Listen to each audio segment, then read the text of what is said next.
How to create an account in GhibliArt AI. First, make sure you are connected to your internet. After that, open up any browser. Here I am using Google Chrome. Now on the search bar, type in GhibliArt.ai. After that, click on enter and you will see this home page.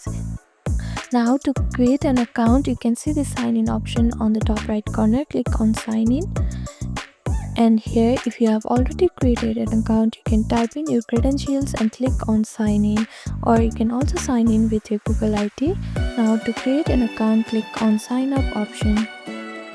After that, type in your email on this first field.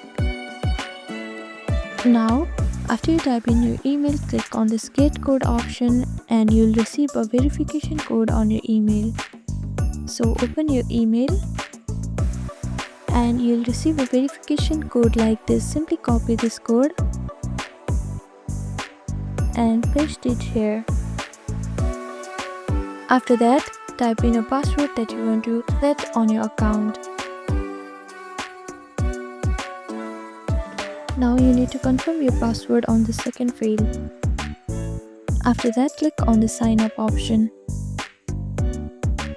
Now you can see your profile icon on the top right corner, and following this simple step you can easily create an account in GhibliArt AI.